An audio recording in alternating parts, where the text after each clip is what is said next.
Si Anggara, ayaw rin mag-clap. Bantay ka lang sa eleksyon, tignan mo. These reforms are designed to be pro-poor, especially when the people understand how the revenues will be spent. The passage of the tax reform law is needed to fund the proposed 2018 budget, which I am submitting here and today. The poor and the vulnerable are at the heart of my tax reform. Your support will ensure that the benefits of the tax reform can be felt immediately by them. In the meantime, the Department of Finance and the Bureau of Internal Revenue are strengthening and running after tax evaders.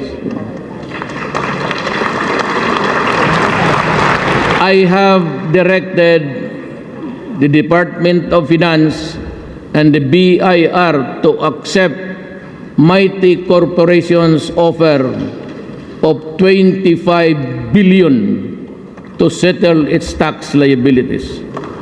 After the settlement, Mighty will no longer engage in tobacco business. This will be the biggest tax settlement on record. It will produce a windfall for government, which is significant since we have to face the unexpected costs of rebuilding Marami and Ormoc. The acceptance of the tax settlement offer does not preclude other criminal charges against the company that the BIR may decide to file. The settlement will allow government to avoid a long battle that, as we saw in the previous years, could take years to resolve. Let this be a lesson to others. This administration will spare no one found cheating the government of its due. We view information and communications technology, or ICT, as an effective medium to implement positive and meaningful changes in our society.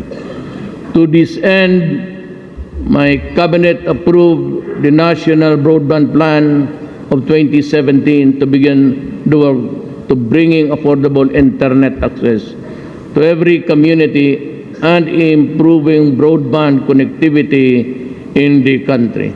We have installed free Wi-Fi internet in almost 400 public places around the country.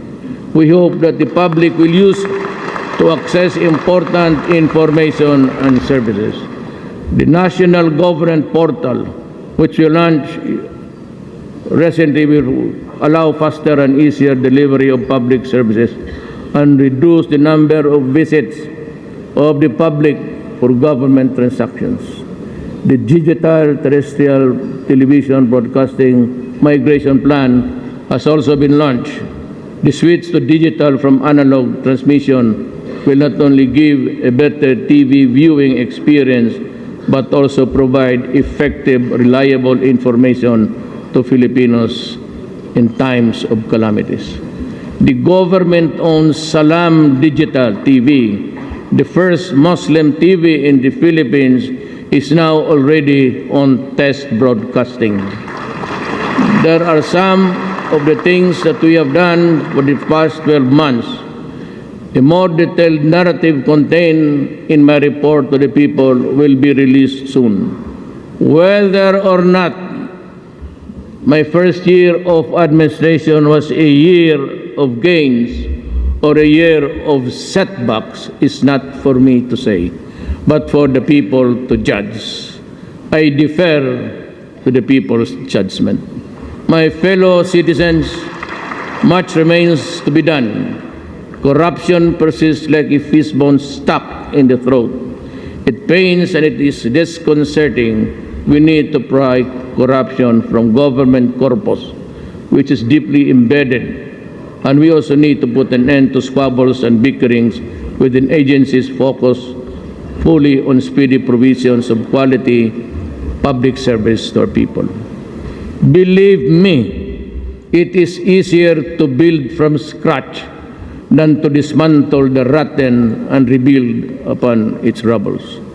Nevertheless, let us work together and lay a new foundation upon which a better Philippines can be reconstructed. Help me build a better tomorrow. Let me end. Gusto ninyo? Uwi na tayo? O gusto ninyo yung kwento? Marami ba yung kwento sa inyo? Let me end by wishing everyone in the language of the old. May God keep us forever sheltered in the hollow of His hand. Salamat.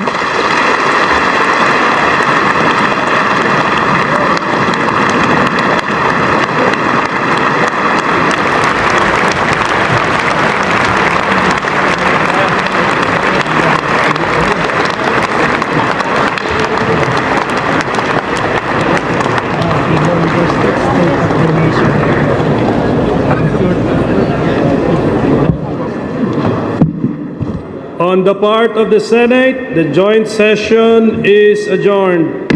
On the part of the House of Representatives, the joint session is adjourned. Thank you, sir. Galing.